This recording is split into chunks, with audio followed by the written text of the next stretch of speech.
13 अगस्त 1972 पाकिस्तान के रावलपिंडी में मौजूद एक कड़ी सुरक्षा वाले प्रिजनर ऑफ वॉर यानी POW कैंप में वो रात इतिहास बनने वाली थी। यही वो कैंप था जहां 1971 के भारत पाकिस्तान युद्ध के बाद भारतीय वायुसेना के 12 पायलटों को बंदी बनाकर रखा गया था। कैंप की सुरक्षा इतनी सख्त थी कि कोई सोच भी नहीं सकता था कि यहां से कोई जिंदा बाहर निकल पाएगा। चारों तरफ ऊंची ऊंची दीवारें, दीवारों के ऊपर काटीले तार, हर जगह हथियारबंद पाकिस्तानी सैनिक। लेकिन इसी नामुमकिन जगह पर 3 ऐसे भारतीय पायलट मौजूद थे जिनके इरादे किसी दीवार, किसी तार और किसी बंदूक से डरने वाले नहीं थे। वो इस जेल से कुछ इस तरह भागे जिसे देख पाकिस्तानियों के होश उड़ गए। इस कहानी की शुरुआत होती है 3 दिसंबर 1971 से, जब भारत और पाकिस्तान के बीच जोरदार युद्ध चल रहा था। जमीन पर भारतीय सेना हर मोर्चे पर पाकिस्तान को पीछे धकेल रही थी, लेकिन आसमान में हालात उतने आसान नहीं थे। पाकिस्तान के जफरवाल शहर के पास बना एक ऊंचा वॉच टावर भारतीय वायुसेना के लिए बड़ी परेशानी बन चुका था। वहां से पाकिस्तानी सेना भारतीय मूवमेंट पर नजर रखती थी और कई बार भारतीय विमानों पर सटीक फायरिंग भी की जाती थी। इस वॉच टावर को तबाह करने की जिम्मेदारी दी गई भारतीय वायुसेना के जाबाज पायलट दिलीप पारुलकर को। दिलीप पारुलकर अपने साहस, अनुशासन और हिम्मत के लिए जाने जाते थे। उन्हें पता था कि मिशन आसान नहीं है, लेकिन देश के लिए यह जोखिम उठाना जरूरी था। 10 दिसंबर 1971 को दिलीप पारुलकर अपने सुखोई 7 फाइटर जेट के साथ मिशन पर निकले। जैसे ही वो वॉच टावर के पास पहुंचे, पाकिस्तान की एंटी एयरक्राफ्ट गनों ने जबरदस्त फायरिंग शुरू कर दी। गोलियां सीधे उनके जेट की तरफ आ रही थी। कुछ ही पलों में उनका विमान बुरी तरह डैमेज हो गया। हालात बिगड़ते देख पारुलकर ने बिना समय गवाए इजेक्ट किया। उनकी जान तो बच गई, लेकिन किस्मत ने उन्हें दुश्मन की जमीन पर उतार दिया। जमीन पर उतरते वक्त पारुलकर पहले से घायल थे। दर्द से जूझते हुए वो खुद को संभाल ही रहे थे कि आसपास के पाकिस्तानी आम लोग वहां जमा होने लगे। भीड़ दुश्मन चिल्लाने लगी। देखते ही देखते लोगों ने उन्हें पीटना शुरू कर दिया। उनका सामान छीन लिया गया। चोट, थकान और मारपीट की वजह से पारुलकर वहीं बेहोश हो गए। अगर थोड़ी भी देर हो जाती तो शायद भीड़ उन्हें जान से मार देती, लेकिन तभी पाकिस्तानी सैनिक वहां पहुंच गए। सैनिकों ने भीड़ को हटाया और कहा, यह जिंदा हमारे ज्यादा काम का है। इस तरह दिलीप पारुलकर को मौत के मुंह से निकालकर हिरासत में ले लिया गया। जब पारुलकर को होश आया तो उन्होंने खुद को एक अंधेरी, तंग और सीलन भरी कोठरी में बंद पाया। सामने एक पाकिस्तानी अधिकारी खड़ा था। उसने कागज और पेंसिल उनकी तरफ बढ़ाए और कहा, आदमपुर एयरबेस का नक्शा बनाओ। आदमपुर एयरबेस भारतीय वायुसेना का एक बेहद अहम ठिकाना था। पारुलकर ने तुरंत मना कर दिया। इसके बाद शुरू हुआ टॉर्चर का सिलसिला। आखिरकार भारी दबाव में आकर पारुलकर ने नक्शा बना दिया। पाकिस्तानी अधिकारी बहुत खुश हुआ, लेकिन कुछ देर बाद वो गुस्से में वापस लौटा। असल में पारुलकर ने आदमपुर एयरबेस का नहीं, बल्कि मुंबई एयरपोर्ट का नक्शा बना दिया था। गुस्से में अधिकारी ने सजा सुना दी। पूरी रात कोठरी के एक कोने में खड़े रहना होगा। एक गार्ड को आदेश दिया गया कि अगर पारुलकर बैठे तो तुरंत गोली मार दी जाए। पूरी रात पारुलकर खड़े रहे। शरीर जवाब दे रहा था, लेकिन गार्ड को उन पर तरस आ गया। उसने धीरे से कहा, सुबह तक बैठ जाओ, अगर कोई आएगा तो मैं खास दूंगा, तब तुम खड़े हो जाना। इसके बाद कई रातें पारुलकर ने उसी अंधेरी कोठरी में बिताई। लगातार टॉर्चर हुआ, लेकिन उन्होंने अपने मुंह से कुछ नहीं निकाला। आखिरकार पाकिस्तानी अधिकारी भी थक गए और कुछ दिनों बाद उन्हें बाकी भारतीय बंदियों के साथ एक ही कैंप में डाल दिया गया। यही था रावलपिंडी का POW कैंप, जहां भारतीय वायुसेना के 12 पायलट कैद थे। यहां पारुलकर को पता चला कि बाकी साथियों के साथ भी ऐसा ही बर्ताव हुआ था। सबने दर्द सहा था, लेकिन किसी का हौसला नहीं टूटा था। इस कैंप के इंचार्ज थे उस्मान हामिद। वो भारतीय पायलटों के साथ सम्मान से पेश आते थे। हालांकि कई पाकिस्तानी अधिकारियों को ये बात बिल्कुल पसंद नहीं थी। उसी उस्मान हामिद ने भारतीय पायलटों को एक कैसेट प्लेयर और एक एटलस दिया। शायद उन्हें अंदाजा भी नहीं था कि ये छोटी सी मदद आगे चलकर कितनी बड़ी कहानी लिखेगी। 25 दिसंबर 1971 को कैंप में खबर पहुंची, ढाका में पाकिस्तान ने सरेंडर कर दिया है। भारत युद्ध जीत चुका है। 93,000 पाकिस्तानी सैनिक भारत की क़यादत में थे। कैंप में खुशी की लहर दौड़ गई। सबको लगा कि अब जल्द ही वो घर लौटेंगे, लेकिन दिलीप पारुलकर का मन कुछ और कह रहा था। उन्हें पता था कि कैदियों की अदला बदली में लंबा वक्त लग सकता है। उन्होंने साथियों से कहा, अगर हम यहां बैठे रहे तो शायद सालों लग जाए, क्यों ना हम खुद ही रास्ता निकालें। पहली बार किसी ने उनका साथ नहीं दिया, लेकिन पारुलकर हार मानने वाले नहीं थे। उनके दिमाग में एक बीज पड़ चुका था, आजादी का बीज, और यही बीज आने वाले महीनों में एक ऐसी योजना में बदलने वाला था जो रावलपिंडी की दीवारों को हिला देने वाली थी। 25 दिसंबर 1971 के बाद रावलपिंडी POW कैंप में एक अजीब सी खामोशी फैल गई थी। बाहर की दुनिया में जंग खत्म हो चुकी थी, लेकिन इन 12 भारतीय पायलटों के लिए लड़ाई अभी बाकी थी। सबको उम्मीद थी कि भारत और पाकिस्तान के बीच युद्धबंदियों की अदला बदली जल्द होगी, लेकिन दिन बीतते गए, हफ्ते गुजर गए। और कोई ठोस खबर नहीं आई। दिलीप पारुलकर को अंदर ही अंदर ये महसूस हो रहा था कि सरकारों की बातचीत में बहुत समय लग सकता है। उनका मन मानने को तैयार नहीं था कि वो बस इंतजार करते रहे। उनके लिए आजादी का मतलब था खुद के दम पर निकलना। शुरुआत में उन्होंने एक अलग योजना सोची। जब रात को टॉयलेट जाने के लिए एक सिपाही उनके साथ आता था, तब उसकी बंदूक छीनकर उसे ढाल बनाकर बाहर निकलने का प्लान बनाया गया।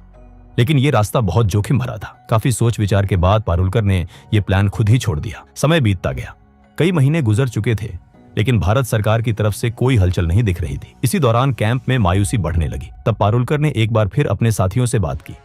इस बार दो लोग आगे आए, MS ग्रेवाल और हरीश सिंह जी। तीनों ने तय किया कि अगर किस्मत ने मौका दिया है तो वो उसका इस्तेमाल जरूर करेंगे। अब शुरू हुआ असली प्लान।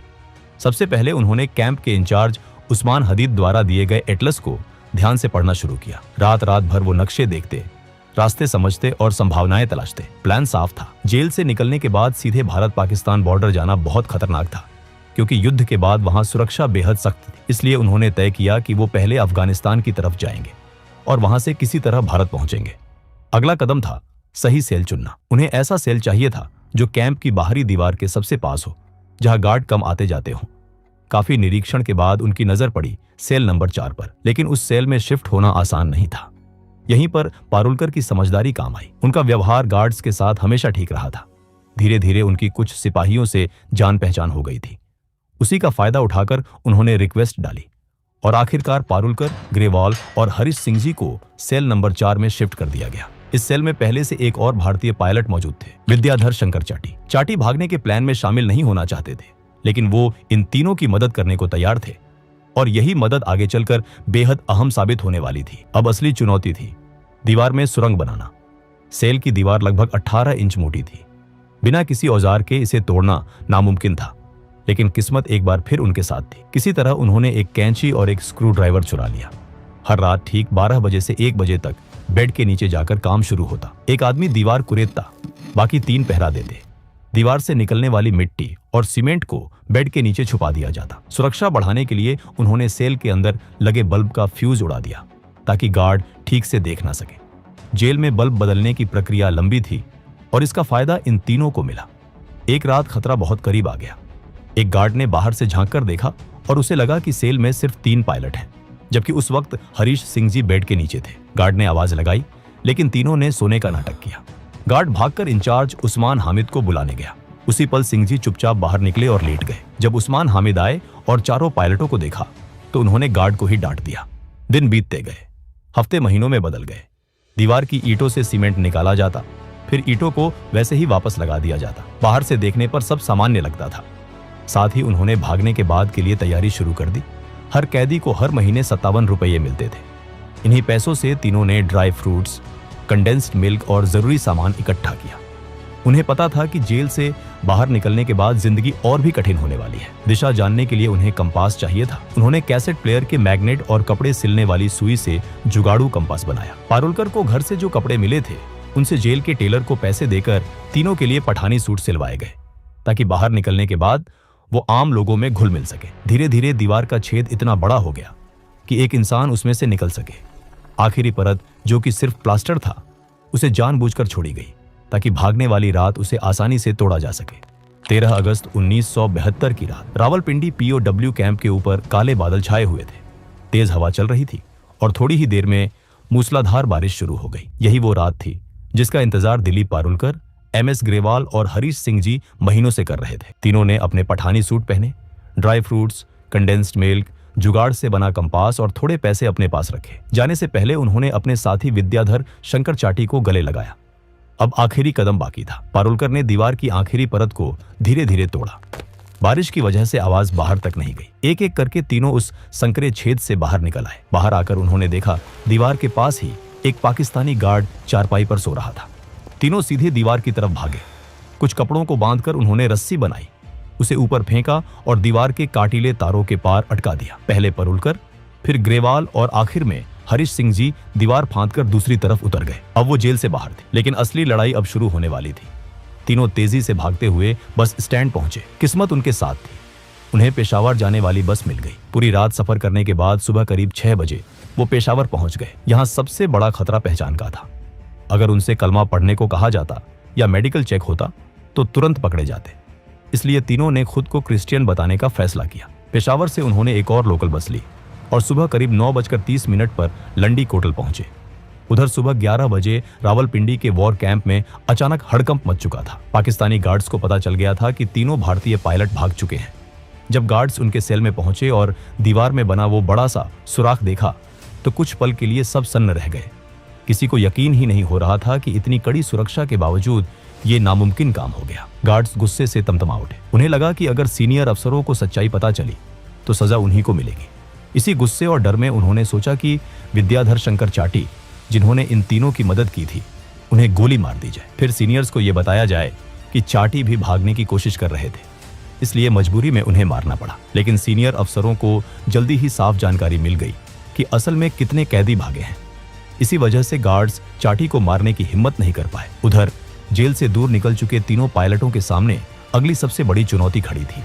अब उन्हें अफगानिस्तान में दाखिल होने के लिए तोरखम बॉर्डर पार करना था, जो वहां से सिर्फ 5 किलोमीटर दूर था। दूरी कम थी, लेकिन सबसे बड़ी समस्या यह थी कि उन्हें रास्ता बिल्कुल नहीं पता था। उन्होंने अपने पास मौजूद एटलस में देखा कि तोरखम बॉर्डर के पास एक जगह दिखाई गई थी, लंडी खाना रेलवे स्टेशन। नक्शे के हिसाब से अगर वो वहां पहुंच जाते तो वहीं से होते हुए तोरखम बॉर्डर जाना आसान हो सकता था। लेकिन उन्हें यह नहीं पता था कि यह नक्शा बहुत पुराना था और लंडी खाना रेलवे स्टेशन 1932 में ही बंद हो चुका था। तीनों एक चाय की टपरी पर पहुंचे और वहां खड़े एक आदमी से पूछा, लंडी खाना कैसे जाए? ये सुनते ही आसपास के लोग उन्हें घूरने लगे। तभी एक आदमी आगे आया और सख्त लहजे में पूछा, तुम कौन हो, कहां से आ रहे हो और कहां जा रहे हो? पारुलकर ने जवाब दिया, हम पाकिस्तान एयरफोर्स के अफसर हैं, छुट्टी पर हैं और घूमने जा रहे हैं। दुर्भाग्य से वो आदमी तहसीलदार का क्लर्क था। उसे शक हो गया। उसने कहा, यहाँ इस नाम की कोई जगह नहीं है। भीड़ बढ़ने लगी। उस आदमी ने ताना मारा, तुम तीनों बंगाली हो ना, अफगानिस्तान भाग रहे हो? ग्रेवाल ने हंसते हुए कहा, क्या हम आपको बंगाली लगते हैं? लेकिन शक और गहरा गया। तीनों को पकड़कर तहसीलदार के पास ले जाया गया। वहां भी उन्होंने खुद को पाकिस्तानी एयरफोर्स अफसर बताया, लेकिन तहसीलदार ने भरोसा नहीं किया। आखिरी दाव खेलते हुए पारुलकर ने कहा, हमने अपने वतन के लिए खून पसीना बहाया है। अगर आपको भरोसा नहीं है तो पाकिस्तान एयरफोर्स के एडीसी उस्मान हामिद से बात करवा दीजिए। पारुलकर को लगा था कि इससे वो बच जाएंगे, लेकिन यही बात उनकी सबसे बड़ी गलती बन गई। तहसीलदार ने तुरंत उस्मान हामिद को फोन किया और दिलीप से बात करवाई। दिलीप को बात करनी ही पड़ी। इसी पल उस्मान हामिद को समझ आ गया कि तीनों वही भारतीय पायलट हैं जो रावलपिंडी कैंप से भागे हैं। उस्मान हामिद ने तहसीलदार से फोन पर कहा, ये हमारे लोग हैं, जब तक हमारे सिपाही वहां नहीं पहुंचते इन्हें सुरक्षित रखा जाए। कुछ घंटों बाद पाकिस्तानी सैनिक आए और तीनों को दोबारा रावलपिंडी ले जाया गया। उन्हें 30 दिन की सॉलिटरी कन्फाइनमेंट की सजा दी गई। इसके बाद सभी भारतीय पायलटों को रावलपिंडी से हटाकर फैसलाबाद की जेल भेज दिया गया, जहां 500 से ज्यादा भारतीय POWs रखे गए थे। इसी दौरान भारत और पाकिस्तान के बीच युद्धबंदियों की अदला बदली पर बातचीत तेज हो गई। आखिरकार दिसंबर 1972 में पाकिस्तान के राष्ट्रपति जुल्फिकार अली भुट्टो ने सभी भारतीय युद्धबंदियों को रिहा करने का ऐलान कर दिया। जब ये भारतीय जवान वागाह बॉर्डर से भारत लौटे तो वहां इंसानों का सैलाब उमड़ पड़ा। हजारों लोग तिरंगे लेकर खड़े थे। नारों की गूंज थी। सैनिकों की आंखों में आंसू और चेहरे पर गर्व था। ये कहानी सिर्फ एक जेल से भागने की नहीं थी। ये कहानी थी हौसले की। ये कहानी थी उस जज्बे की जो सलाखों के पीछे भी आजाद रहना जानता है। और रावलपिंडी की वो दीवारें आज भी शायद याद करती होंगी कि कभी 3 भारतीय पायलट उन्हें चकमा देकर निकल गए थे। दोस्तों, अगर वीडियो पसंद आया हो तो वीडियो को एक लाइक जरूर करें और चैनल को भी सब्सक्राइब जरूर करें। हम ऐसे ही वीडियो हर हफ्ते लाते रहेंगे। तब तक के लिए जय हिंद।